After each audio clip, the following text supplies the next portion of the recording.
আপনি দিনের বেলা উপরের দিকে তাকালে একটা সূর্য দেখবেন, এই সূর্যটা আকারে আকৃতিতে দেখতে মনে হয় যেন একটা ভাতের প্লেটের সমান, তাই না? আসলে কি এত ছোট না? বিজ্ঞান আমাদেরকে ধারণা দিয়েছে যে এই সূর্যটা এই পৃথিবীর চেয়ে 13 লক্ষ গুণ বড়। সুবহানাল্লাহ বলেন। কত বড়? 13 লক্ষ গুণ বড়। এই পৃথিবীর সাথে আরো 13 লক্ষটা পৃথিবী এই সমান জোড়া লাগান, যত বড় হবে সূর্যটা এত বড়। সুবহানাল্লাহ বলেন। প্রশ্ন হলো, এত বিশাল সূর্য দেখা যায় এত ছোট একটা ভাতের থালার সমান, ঘটনা কি? এত ছোট কেন দেখা যায় বলেন তো? অনেক উপরে, বলেন অনেক উপরে। প্রশ্ন হলো সূর্যটা কত উপরে আছে?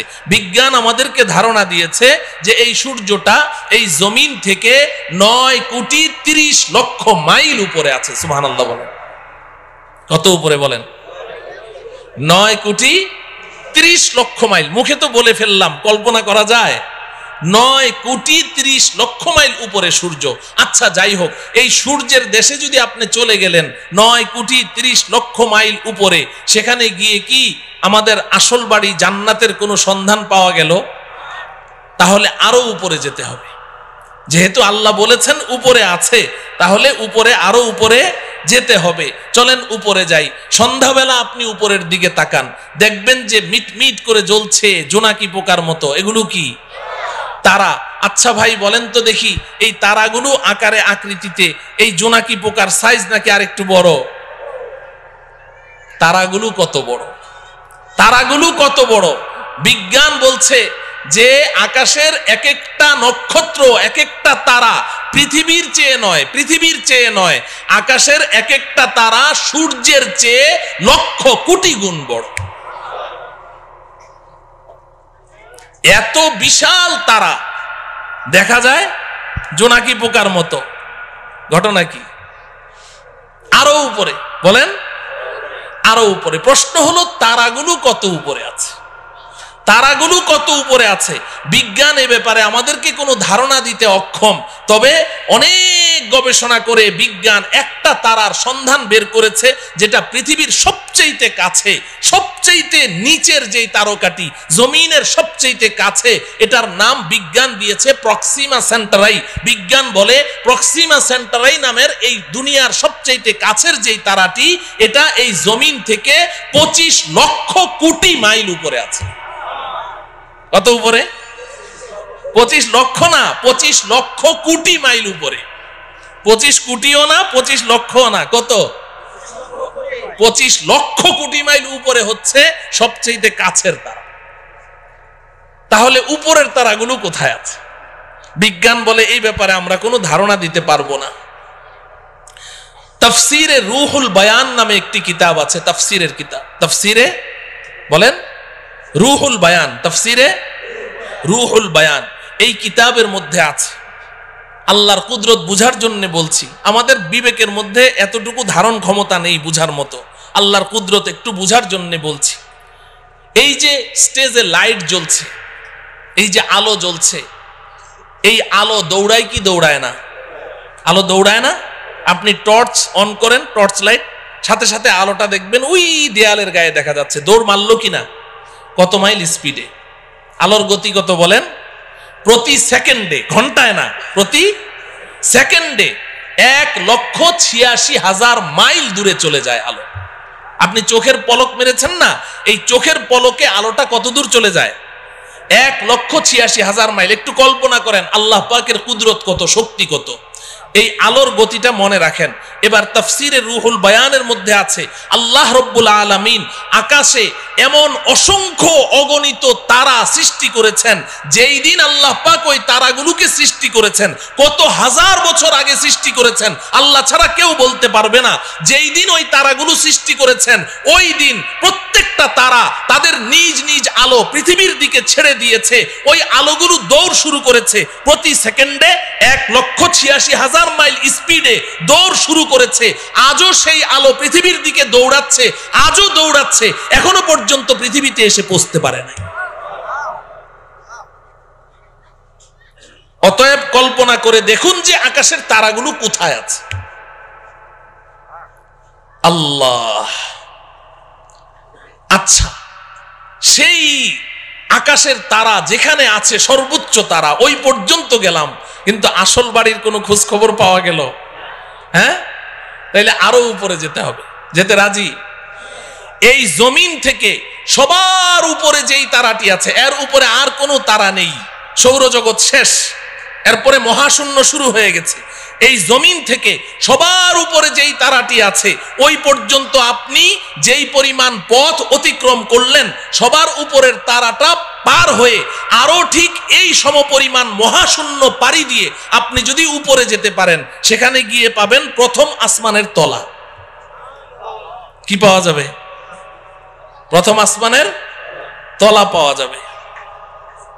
আসমান আছে না নাই? হ্যাঁ, বিজ্ঞান কি বলে? বিজ্ঞানের ছাত্ররা এখানে আছে না? বিজ্ঞান তো আসমানকে স্বীকার করে না। বিজ্ঞান বলে আকাশ বলতে কিছু নেই। আল্লাহ, আকাশ আছে তো? বিজ্ঞান অস্বীকার করলো যে। একটা গল্প শুনবেন। আমি তখন হেফজখানায় পড়ি, আমাদের ওস্তাদজির মুখে শুনেছি। এক বুড়ি, তার পৃথিবীতে একটা পুত্র সন্তান, আর কেউ নেই। ওই পুত্র সন্তানটাই তার অন্ধের যষ্টি, ওইটাই তার সম্বল। অনেক শখ করে ওই বুড়ি তার ছেলেকে বিয়ে করিয়েছে, তবে পুত্রবধূ সর্বসাকুল্যে 1.5 হাত লম্বা। কত? 1.5 হাত লম্বা মানুষদেরকে আপনারা কি বলেন? বামুন, বাইটটা। আচ্ছা বলেন, বামুন বলেন। ওই ময়মনসিংহের ওইদিকে বামুন বীর বলে তো, বাইটটা। এখন 1.5 হাত লম্বা পুত্রবধূ। তো একদিন বুড়ি পাকঘরে বসে রান্না করছে, তরকারি চুলায়। এখন পানি ঢালবে, কলসি নাড়া দিয়ে দেখে 1 ফোঁটা পানিও নেই। তো বৌমাকে ডাকলো, বৌমা কলসিটা নিয়ে যাও, পুকুর থেকে 1 কলসি পানি নিয়ে আসো, তাড়াতাড়ি আসো, চুলায় কিন্তু তরকারি, তাড়াতাড়ি আসো। বৌমা পানি আনতে গেছে তো গেছে, আধা ঘন্টা পার, বৌমা আর আসে না। বুড়ি চিৎকার করে বলছে, বৌমা পানি আনতে তো 5 মিনিট লাগে, তুমি আধা ঘন্টা পর্যন্ত করছোটা কি? তরকারি পুড়ে ছাই, আজকে কপালে আর তোমার খাবার জুটবে না, তুমি গেলে কোথায়, মরলে নাকি? বৌমা পাশের রুম থেকে চিৎকার দিয়ে বলে, আম্মা আমি 5 মিনিটেই তো পানি নিয়ে এসেছি, তো দিচ্ছ না কেন? ওই আম্মা একটা অ্যাক্সিডেন্ট হয়ে গেছে। কি অ্যাক্সিডেন্ট হলো? বলে যে আম্মা বিয়ের সময় আপনি না আমাকে একটা স্বর্ণের চেইন দিয়েছিলেন। বলে হ্যাঁ, ওই চেইনটা ছিঁড়ে কলসির মধ্যে পড়ে গেছে। তো হয়েছেটা কি? কলসির মধ্যেই তো পড়েছে। কয় যে আম্মা হ্যাঁ, কলসির মধ্যেই তো পড়েছে, তুমি নিজে দেখেছো? বলে আমি নিজের চোখে দেখলাম কলসির মধ্যে পড়েছে। তো তাহলে এক কাজ কর, তোর মাথায় কি বুদ্ধি শুদ্ধি নাই? তুই এক কাজ কর, কলসির মুখ দিয়ে হাতটা ভরে দে, কলসির তলা থেকে চেইনটা তুলে নে, পানিটা চেঞ্জ করে নিয়ে আয়, আর না হলে 5 মিনিট সময় বেশি লাগবে, তুই আধা ঘন্টা পর্যন্ত করছিসটা কি? বৌমা পাশের রুম থেকে চিৎকার দিয়ে বলে, আম্মা এই মাত্র আপনি যেই বুদ্ধিটা শিখাইলেন, আমি আধা ঘন্টা থেকে ওই কাজেই ব্যস্ত আছি। কিন্তু আম্মা বড় আশ্চর্যের ব্যাপার, আপনার কলসির তো তলা নাই। আপনার কলসির কি নাই? তলা নাই। বুড়ি পাকঘর থেকে বলে, বৌমা কলসির তলা তো কলসির তলার জায়গায় ঠিকই আছে, তুই যে বামুন বীর বাইটটা, তোর হাত খাটো ওই পর্যন্ত যায় না। বলেন ঠিক কিনা? আল্লাহ রব্বুল আলামিন কোরআনে হাকিমে বারবার বলেছেন, একটি নয়, দুইটি নয়, আমি 7টি আসমান সৃষ্টি করেছি। আল্লাহর কথা কখনো অবাস্তব হতে পারে না। আসমান তো আসমানের জায়গায় আছে। যে সকল বিজ্ঞানীরা তারা এই আসমানের অস্তিত্বকে অস্বীকার করেছে, তারা তো বাইটটা বামুন বীর, তাদের হাত খাটো ওই পর্যন্ত যায় না। এজন্য পৃথিবীর শ্রেষ্ঠ বিজ্ঞানী মুসলিম দার্শনিক, আপনারা সকলেই তার নাম শুনেছেন, মহাকবি আল্লামা ইকবাল রহমতুল্লাহ আলাইহি। নাম শুনেছেন? মহাকবি আল্লামা ইকবাল একজন শ্রেষ্ঠ দার্শনিক ছিলেন, শ্রেষ্ঠ বিজ্ঞানী ছিলেন। তিনি সারাটা জীবন বিজ্ঞানের পেছনে দৌড়িয়েছেন, অক্সফোর্ড ইউনিভার্সিটিতে পড়াশোনা করেছেন, ইহুদি খ্রিস্টানদের মাঝেই তিনি বেড়ে উঠেছেন, কিন্তু আল্লাহ পাক তার নসিবে হেদায়েত লিখে রেখেছেন, এজন্য তিনি নষ্ট হন নাই, বেলাইনে যান নাই। তিনি সারা জীবন বিজ্ঞানের পেছনে দৌড়িয়ে জীবনের শেষ মুহূর্তে এসে আত্মসমর্পণ করেছেন। সারেন্ডার করেছেন, তিনি স্বীকার করেছেন বিজ্ঞান মানেই হচ্ছে একটা ধোঁকা, বিজ্ঞান মানেই হচ্ছে একটা মরিচিকা। কারণ বিজ্ঞান সকালে এক থিওরি দেয়, বিকালে ওটাকে অস্বীকার করে যে না ওটা ঠিক নাই, আবার নতুন থিওরি দেয়, আবার পরের দিন ওটাকে অস্বীকার করে, আবার নতুন থিওরি দেয়। আমরা এক সময় শুনেছি যে বিজ্ঞান এক সময় জোরে সোরে দাবি করেছে যে সূর্য ঘুরে, পৃথিবী ঘুরে না, সূর্য ঘুরে, পৃথিবী ঘুরে না। এরপর মাঝখানে আরেক দল বিজ্ঞানী কিছুদিনের জন্য আবিষ্কার হলো, তারা এসে বলল যে না আগের বিজ্ঞানীদের থিওরি ভুল। বলে সঠিকটা কি? কয় যে পৃথিবী ঘুরে, সূর্য ঘুরে না। এখন বর্তমান দুনিয়ার সমস্ত বিজ্ঞানী প্রায় একমত, তারা বলে আগের দোনোদল বিজ্ঞানীদের থিওরি ভুল। বলে সঠিকটা কি? কয় যে সূর্যও ঘুরে, পৃথিবীও ঘুরে। বলে কি বলে না? এখন বর্তমান বিজ্ঞানের দাবি কি?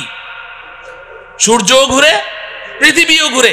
আর কিছুদিন যদি বাঁচি তাহলে দেখবো আরেক দল বিজ্ঞানী আসবে, এসে বলবে আগের তিনোদল বিজ্ঞানীদের থিওরি ভুল। বলে তাহলে সঠিকটা কি? বলবে একটাও ঘুরে না। অসম্ভব কি? বলতে পারে। তো বিজ্ঞান মানেই হচ্ছে মরিচিকা, এক একবার এক এক থিওরি দেয়। তো আল্লামা ইকবাল রহমতুল্লাহি আলাই সারাটা জীবন বিজ্ঞানের পেছনে দৌড়ালেন, এরপরে অন্তিম মুহূর্তে এসে আত্মসমর্পণ করছেন।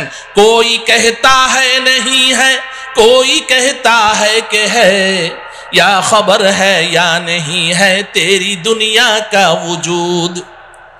अब जुनू से काम लूंगा मैं रहे तहकीक में, अक्ल के पीछे बहुत ही वक्त जाया कर चुका, अक्ल के पीछे बहुत ही वक्त जाया कर चुका। আল্লামা ইকবাল বলেন রব্বুল আলামিন সারাটা জীবন তো বিজ্ঞানের পেছনে দৌড়ালাম, কিন্তু বিজ্ঞান আজকে এক থিওরি দেয়, কালকে এক থিওরি দেয়। একবার বলে সূর্য ঘুরে, একবার বলে পৃথিবী ঘুরে, একবার বলে দোনোটা ঘুরে, একবার বলে আসমান আছে, আরেকবার বলে আসমান নাই। আমি তো পাগল হয়ে যাওয়ার পালা রব্বুল আলামিন, আর আমি বিজ্ঞানের পেছনে দৌড়াতে চাই না। এখন আপনার কাছে জীবনের অন্তিম মুহূর্তে আমার একটাই দরখাস্ত, अब जुनू से काम लूंगा मैं रहे तहकीक में, अक्ल के पीछे बहुत ही वक्त जाया कर चुका। রব্বুল আলামিন এখন আর আমি বিজ্ঞানের মাধ্যমে কোনো জিনিস যাচাই করতে চাই না, এখন আমি আপনার কিতাব কোরআনের মাধ্যমে যাচাই করতে চাই। আপনি যেটা বলবেন ওটাকেই বিশ্বাস করতে চাই, এবং আপনি আমাকে ওই বিজ্ঞানীদের দল থেকে বের করে ওই সমস্ত বান্দাদের অন্তর্ভুক্ত করে দেন যেই বান্দাদেরকে দুনিয়ার মানুষ আপনার পাগল মনে করে, আমাকে ওই পাগলদের অন্তর্ভুক্ত করে দেন। আসমান আছে না নাই? গেলাম প্রথম আসমানের তলা, মনে আছে তো? তো প্রথম আসমানের তলা পর্যন্ত না গেলাম, কিন্তু আসল বাড়ি জান্নাতের কোনো খোঁজ খবর পাওয়া গেল? আরো উপরে যাওয়া লাগবে। এই জমিন থেকে প্রথম আসমানের তলা পর্যন্ত যতটুকু পথ আপনি পাড়ি দিয়েছেন, ভালো করে বুঝেন, এই জমিন থেকে প্রথম আসমানের তলা পর্যন্ত যতটুকু পথ পাড়ি দিয়েছেন, প্রথম আসমানটা মোটাও এই পরিমাণ। সুবহানাল্লাহ বলেন। প্রথম আসমানটা মোটাও এই পরিমাণ। এরপর প্রথম আসমান থেকে দ্বিতীয় আসমানের দূরত্ব এই পরিমাণ, দ্বিতীয় আসমানটাও মোটা এই পরিমাণ। এইভাবে আপনি উপরের দিকে যেতে থাকেন, তৃতীয় আসমান আবার মহাশূন্য, চতুর্থ আসমান আবার মহাশূন্য, পঞ্চম আসমান আবার মহাশূন্য, ষষ্ঠ আসমান আবার মহাশূন্য, সপ্তম আসমান। এই জমিন থেকে সপ্তম আসমানের ছাদ পর্যন্ত যতটুকু পথ আপনি অতিক্রম করেছেন, সপ্তম আসমান পার হয়ে আরো ঠিক এই সমপরিমাণ মহাশূন্য পাড়ি দিয়ে আপনি যদি উপরে যেতে পারেন, সেখানে গিয়ে পাবেন সিদরাতুল মুনতাহা। কি পাওয়া যাবে? সবাই আমার সাথে বলেন সিদরাতুল মুনতাহা। সিদরাতুল মুনতাহা এই নামটা মনে রাখতে হবে, বাড়ির ঠিকানা তো সিদরাতুল মুনতাহা। এবার আল্লাহ রব্বুল আলামিন আমার আপনার আসল বাড়ি, আমার আপনার আব্বা আম্মার বাড়ি, আমাদের পৈতৃক সম্পত্তি জান্নাতের ঠিকানা বলে দিচ্ছেন। ইনদা সিদরাতিল মুনতাহা ইনদাহা জান্নাতুল মাওয়া। এই দুনিয়ার মুসলমান শুনে রাখো, আমি তোমাদের জন্য, আমার ইমানদার পরহেজগার বান্দাবান্দীদের জন্য আমি যেই বিশাল জান্নাত তৈরি করেছি, এই জান্নাতটা আমি আল্লাহ সিদরাতুল মুনতাহার নিকটে তৈরি করে রেখেছি। কোথায়? সিদরাতুল মুনতাহা। বলেন, সবাই বলেন সিদরাতুল মুনতাহা। বাড়ির ঠিকানা জানা লাগবে না, বাড়ির এলাকার নাম জানতে হবে। আমাদের বাড়ির এলাকার নাম কি? সিদরাতুল মুনতাহা, আল্লাহ রাব্বুল আলামিন বলছেন ওই সিদরাতুল মুনতাহার নিকটে আমি আল্লাহ জান্নাত নামের বাড়ি তৈরি করে রেখেছি। মুহতারাম হাজরিন, আমাদের দেশের কিছু নষ্ট ভ্রষ্ট নাস্তিক দাবিদার কিছু ছেলেরা, এরা এই মাঝে মধ্যে উল্টাপাল্টা কিছু বকাবকি করে কোরআন হাদিস ইসলাম ঈমান সম্পর্কে, আল্লাহ রসুল সম্পর্কে। এই ভ্রষ্ট নষ্ট ছেলেগুলো তারা বলে জান্নাত বলতে কিচ্ছু নাই। জান্নাত আছে না নাই? এখন ওরা জান্নাতকে অস্বীকার করে কেন জিজ্ঞাসা করেন, বলবে যে আমাদের নাস্তিকদের একটা থিওরি আছে, যা চোখে দেখি না তা বিশ্বাস করি না। নাস্তিকরা যা চোখে দেখে না তা বিশ্বাস করে না, এটা ওদের দাবি। তো বলে যে আমরা পৃথিবীর উত্তর থেকে দক্ষিণ মেরু, পূর্ব থেকে পশ্চিমে, উপরে যেতে যেতে চাঁদের দেশ মঙ্গল গ্রহ সবই তো ঘুরলাম, কই জান্নাত তো কিছুই দেখলাম না, এই জন্য জান্নাত বলতে কিচ্ছু নেই। নাউজুবিল্লাহ বলেন। আচ্ছা বলেন, জান্নাতটা কোন জায়গায় আছে? সিদরাতুল মুনতাহা।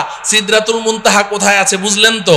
তো এখন এই নাস্তিকগুলো এই ঢাকার শাহবাগ চত্বরে বসে বসে ওখান থেকে বুঝি সিদরাতুল মুনতাহা দেখা যাবে? হ্যাঁ, তো দুনিয়াতেও তারা জান্নাতকে অস্বীকার করেছে, সিদরাতুল মুনতাহা পর্যন্ত পৌঁছতে পারলো না, দুনিয়াতে অস্বীকার করেছে। আখিরাতেও তারা জান্নাতের কোনো ঘ্রাণও পাবে না।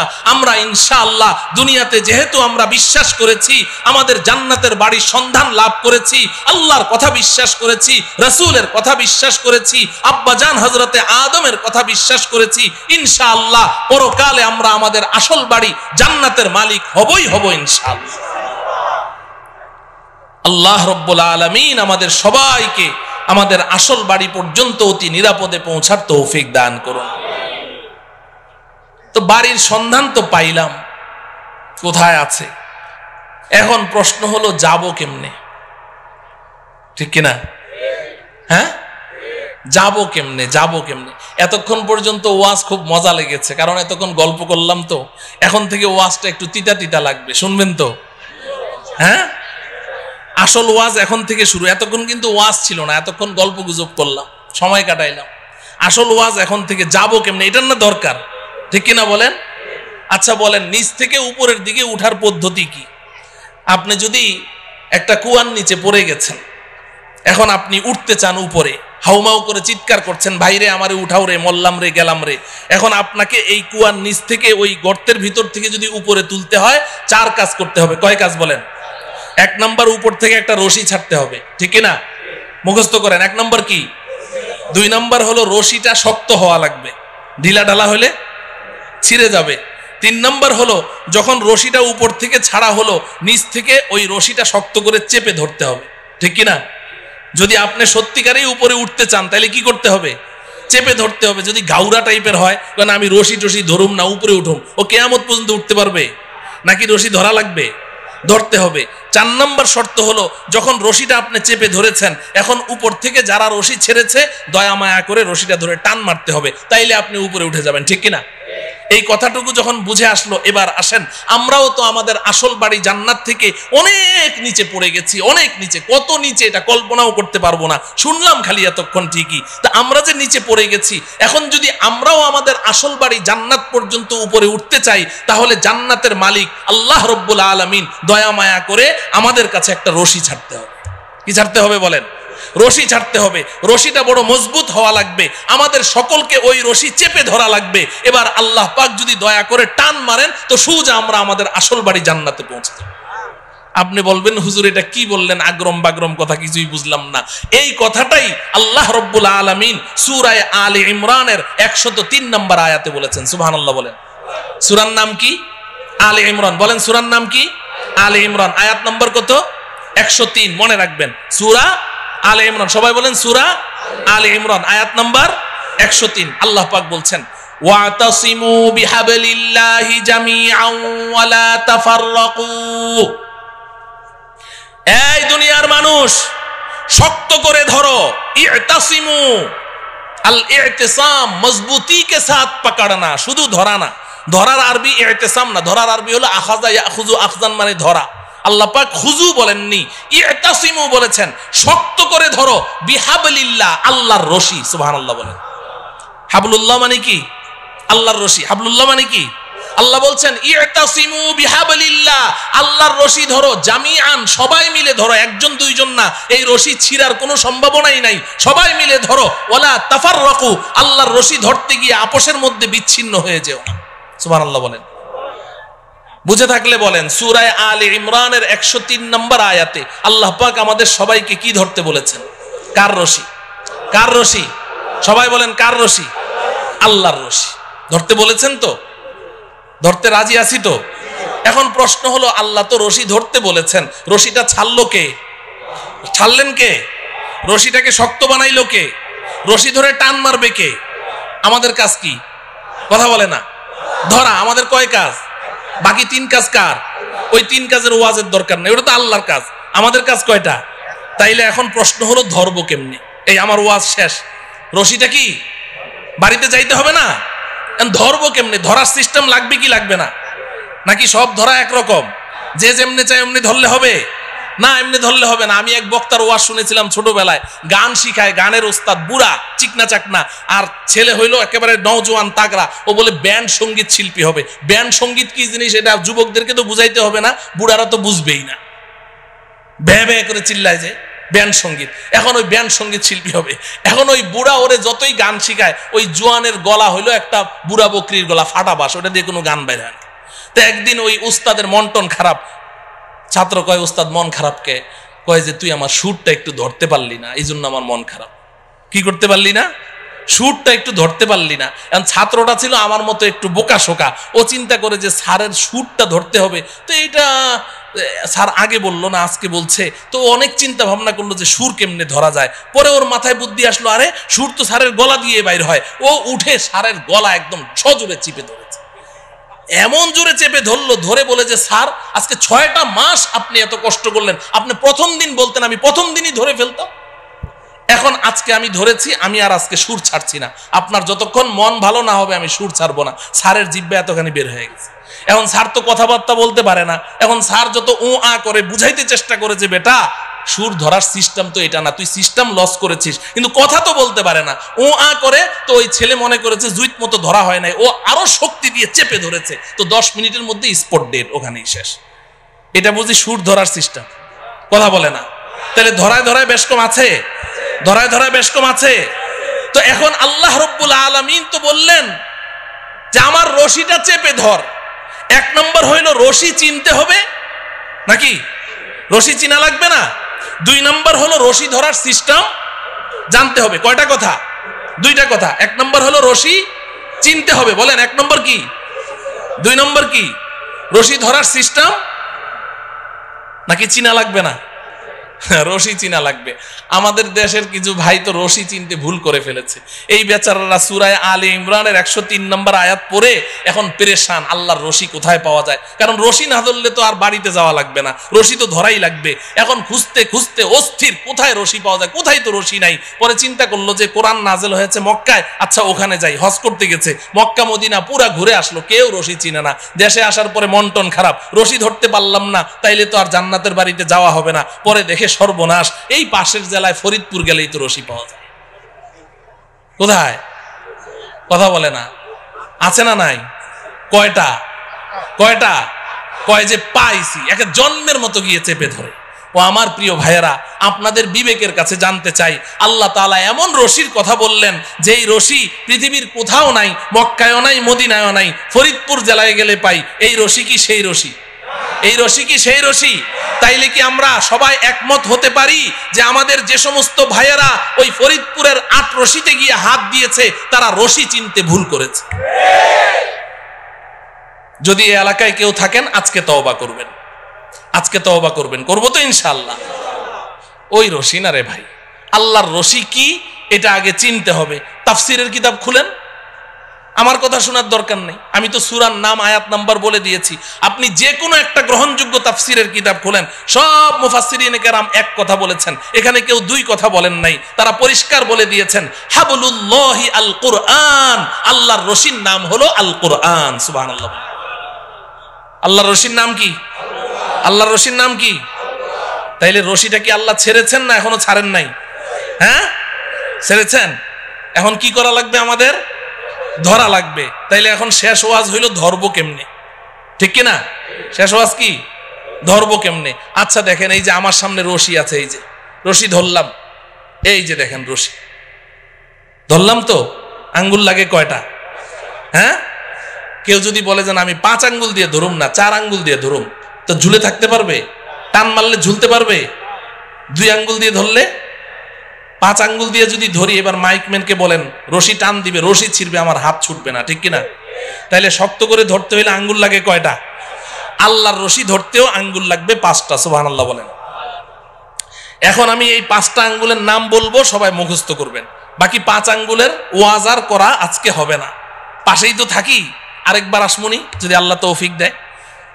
5 আঙ্গুলের ওয়াজ, এক একটা আঙ্গুলের ওয়াজ 1 ঘন্টা করে কমপক্ষে লাগবে, তাইলে না 5 আঙ্গুলের ওয়াজ করা যাবে, ঠিক কিনা? তো এখন 5টা আঙ্গুলের নাম আগে মুখস্থ করেন। আমি সংক্ষিপ্ত একটা এক্সরে রিপোর্ট দিয়ে যাই যে আঙ্গুলগুলো সুস্থ আছে কিনা, ধরা আছে কিনা। হ্যাঁ, মাঝে মধ্যে এক্সরে রিপোর্টটা বাইর করে দেখবেন, দেখবেন তো ইনশাআল্লাহ। আল্লাহর রশি ধরার 1 নম্বর আঙ্গুলের নাম হলো ঈমান। বলেন, সবাই বলেন। 1 নম্বর আঙ্গুলের নাম কি? ঈমান। 2 নম্বর আঙ্গুলের নাম ইবাদত। সবাই বলেন, ইবাদত, ইবাদত। 3 নম্বর আঙ্গুলের নাম মুআমালা। আমি পরে অর্থ বলে দিব, এখন না বুঝেই মুখস্থ করেন। মুআমালা, মুআমালা, মুআমালা। 4 নম্বর মুআশারা, মুআশারা, মুআশারা। 5 নম্বর আখলাক, আখলাক, আখলাক। কয়টা হলো? 5টা। আবার বলি, 1 নম্বর কি? সবাই বলেন, ঈমান। 2 নম্বর ইবাদত, বলেন। 3 নম্বর মুআমালা, মুআমালা বলবেন না, মুআমালা, মুআমালা। 4 নম্বর মুআশারা, মুআশারা।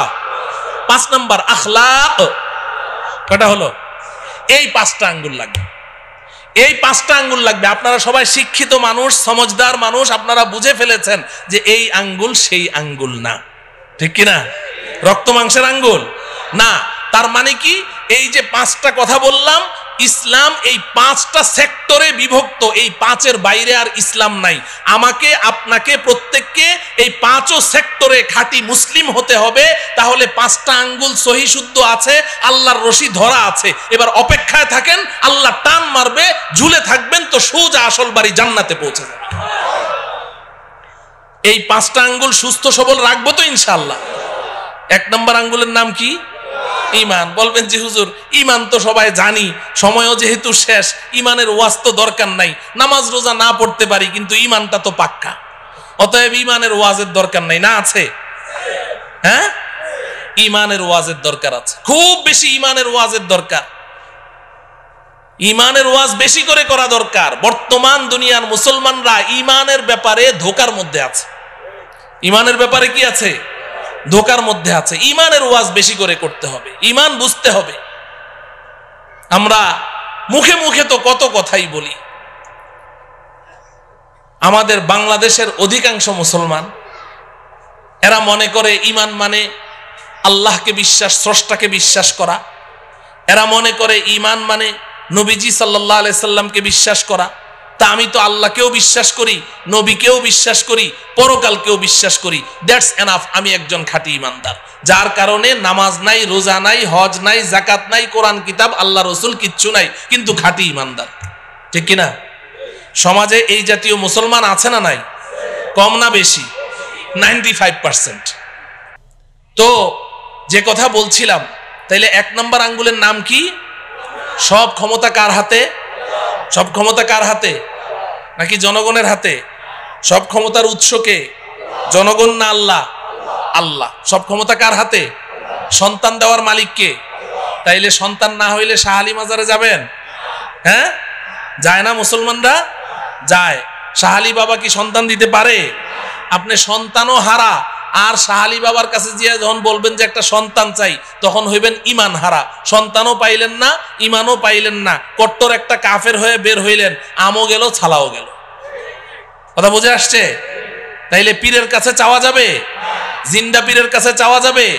মুর্দা পীরের কাছে চাওয়া যাবে না। সব চাইতে হবে কার কাছে? আল্লাহ পাকের কাছে। আল্লাহ আমাদের ঈমানকে মজবুত রাখার তৌফিক দান করেন। 2 নাম্বার কি?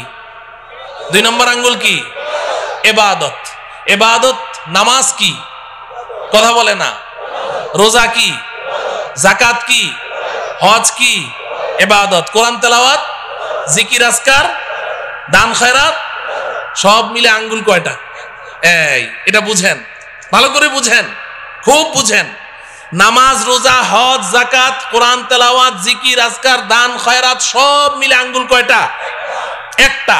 আমাদের সমাজে যেই মুসলমানটা 5 ওয়াক্ত নামাজ পড়ে, রোজা রাখে, যাকাত দেয়, হজ করে, তাসবিহ জপে, কোরআন তেলাওয়াত করে, জিকির করে, দান খয়রাত করে, আমরা বলি সমাজের সর্বশ্রেষ্ঠ মুসলমান, ঠিক কিনা?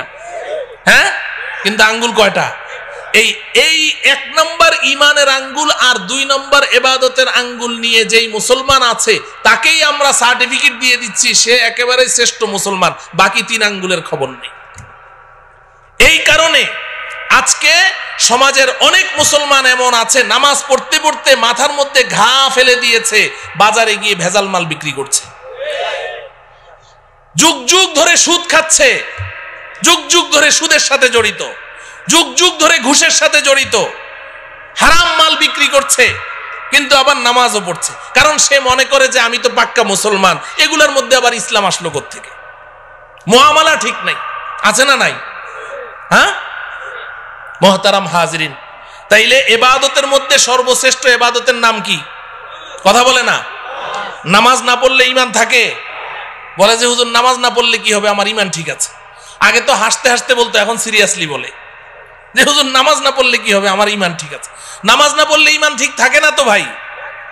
নবীজি বলেছেন, আমার কথা না, বাইনাল আবদি ওয়াল কুফরি তারকুস সালাহ, কে ঈমানদার কে বেঈমান এটা কি কপালে লেখা আছে? চিনবো কেমনে? নবীজি বলেন, আমি বলে দিচ্ছি কেমনে চিনবা, দেখো লোকটা নামাজ পড়ে কিনা। যদি নামাজ পড়ে বলো ঈমানদার, নামাজ না পড়লে চুপ, কিছুই বলার দরকার নেই। কিন্তু ঈমানের সাক্ষী দেওয়ার জন্য কি লাগবে? নামাজ লাগবে। নামাজ পড়বো তো ইনশাআল্লাহ, নাকি নামাজ ছাড়া ঈমানদার? আল্লাহ পাক বুঝার তৌফিক দান করেন। 3 নম্বর আঙ্গুলের নাম কি? মুআমালা। মুআমালা 3 নম্বর আঙ্গুল কি? মুআমালা মানে লেনদেন। মুআমালা মানে কি? ও আমার প্রিয় ভাইয়েরা খুব বুঝেন, এখানে আমাদের সমস্যা আছে। নামাজ রোজা যাই করি কিন্তু লেনদেন ঠিক নাই। মুসলমানদের লেনদেন কি নাই? ঠিক নাই। বেচা কেনা, ঋণ দেওয়া, ঋণ পরিশোধ করা, বিবাহ শাদী, সামাজিক আচার আচরণ, অনেক কিছুর মধ্যে আমাদের লেনদেন কি নাই? ঠিক নাই। ইবাদত আল্লাহর হক। ইবাদত কার হক? লেনদেন কার হক? বান্দার হক। বলেন কার হক? বান্দার হক। আমি ইবাদতের মধ্যে কোনো ত্রুটি করেছি, আল্লাহর কাছে ক্ষমা চাই। আল্লাহ, আপনার সাথে আমার মুআমালা ঠিক নাই, নামাজে আমার ত্রুটি হয়েছে, রোজায় ত্রুটি হয়েছে। আল্লাহ বড় মেহেরবান, কান্নাকাটি করেন, ক্ষমা চান, আল্লাহ মাফ করে দিবেন। কিন্তু আপনি মুআমালা ঠিক করেন নাই। আপনি কোনো বান্দার হক আপনি অন্যায়ভাবে আপনি নষ্ট করেছেন। 10টা টাকা তার ইচ্ছার বাইরে জবরদস্তি তার কাছ থেকে আপনি নিয়েছেন। আপনি সারা জীবন সেজদায় পড়ে থাকেন, সারা জীবন সেজদায় পড়ে থাকেন, আল্লাহর কাছে কান্নাকাটি করেন, আল্লাহ আপনাকে মাফ করবে। কেন মাফ করবে? আপনি অন্যায় কি আল্লাহর সাথে করেছেন না বান্দার সাথে? তাহলে আপনি যার সাথে অন্যায় করেছেন তার কাছে না মাফ চাইবেন? কথা বুঝে আসে? খবরদার, খবরদার, মুআমালা ঠিক করতে হবে, লেনদেন ঠিক করতে হবে। হাসরের ময়দানে অনেক নামাজ, রোজা, হজ, যাকাত, কোরআন তেলাওয়াত, তাসবিহ, তাহলিল, জিকির, আজকার, নফল রোজা, নফল দান খয়রাত, অনেক একদম ইবাদতের আমলের পাহাড় নিয়ে উঠবে, পাহাড় নিয়ে। অন্যরা এভাবে তাকিয়ে থাকবে, বাপরে বাপ, এত আমল করেছে, এত নেকি, এত সওয়াব, সবাই এভাবে তাকিয়ে থাকবে। এমন ব্যক্তি উঠবে, কিন্তু হাসরের ময়দানে পাওনাদারদের ঋণ পরিশোধ করতে করতে ওর নেকি সব খালি হয়ে যাবে, তাকে আল্লাহ পাক জাহান্নামে নিক্ষেপ করবে। পরিষ্কার হাদিস, পরিষ্কার হাদিস। পাওনাদাররা ওই সময় দাঁড়িয়ে যাবে। দুনিয়াতে খুব বাবুগিরি করেছেন, খুব বেটাগিরি করেছেন, মাস্তান, সন্ত্রাস, খুব পাওয়ার, মানুষের জমি জমা কুক্ষিগত করেছেন, ভূমিদস্যু, ভূমিখোর, সন্ত্রাসী করে করে মানুষের টাকা পয়সা মেরে খেয়েছেন, অনেক শক্তি, অনেক ক্ষমতা। কিন্তু ভাই, আল্লাহ পাকের সামনে গিয়ে আপনাকে দাঁড়াতে হবে, এটা মাথায় রাখেন। যখন আল্লাহ পাকের আদালতের কাঠগড়ায় দাঁড়াবেন তখন আপনার কি অবস্থা হবে? নবীজি সাল্লাল্লাহু আলাইহি সাল্লাম সাহাবায়ে কেরামকে প্রশ্ন করেছেন, এই বলো তো দেখি সবচেয়ে বড় মিসকিন কে? সবচেয়ে বড় মিসকিন কে? তো সাহাবায়ে কেরাম বললেন, ইয়া রাসূলুল্লাহ, এক লোকমা দুই লোকমা খাবারের জন্য মানুষের দাঁড়ে দাঁড়ে ঘুরে, ওই তো সবচেয়ে বড় মিসকিন। নবীজি বললেন, না, বরং সবচেয়ে বড় মিসকিন হলো ওই ব্যক্তি যে হাসরের ময়দানে পাহাড় সমপরিমাণ নেকি নিয়ে উপস্থিত হবে। আল্লাহ পাক তার জন্য জান্নাতের ফায়সালা করবেন। সে যখন জান্নাতের দিকে রওনা করবে, পেছন থেকে একজন দাঁড়িয়ে বলবে, রব্বুল আলামিন, লোকটা কই যায়? আল্লাহ বলবেন, ওরে জান্নাত দিয়ে দিয়েছি, দেখো না কি পরিমাণ নেকি নিয়ে আসছে। আল্লাহ একটু দাঁড়াইতে বলেন, কি সমস্যাটা কি? দুনিয়াতে আমি ওর কাছে 5 লাখ টাকা পাইতাম, দেয় নাকি, তাই নাকি? এদিকে আস, এদিকে আস। এই ধরা খায় গেল। ও 5 লাখ টাকা পাইতো, বলে হ্যাঁ দাও, টাকা দাও। আল্লাহ টাকা দেবো কোথেকে? এখানে টাকা পাবো কোথায়? এখানে তো টাকার লেনদেন নাই। বলে কিসের? বলে নেকির লেনদেন হয়, 5 লাখ টাকার নেকি দিয়ে দাও। তো ওর ওখান থেকে 5 লাখ টাকার নেকি দিয়ে দিবে। তো একজন পাওনাদার যারা নাকি মানুষের টাকা নিয়ে মাইরা খায়, এরা কি একজনের টাকা মেরে খায় খালি, নাকি এটা তার অভ্যাস? তো যখন এক পাওনাদারে পেয়ে গেল নেকি 5 লাখ টাকার, বাকি পাওনাদাররা কয়, বাহ চমৎকার, তো এখন সব দাঁড়ায় যাবে। আল্লাহ আমি পাইতাম 1 লাখ, আল্লাহ আমি 2 লাখ, আল্লাহ আমি 10 টাকা, আমি 20 টাকা, সব দাঁড়ায় যাবে। আল্লাহ বলবেন, দাও দাও।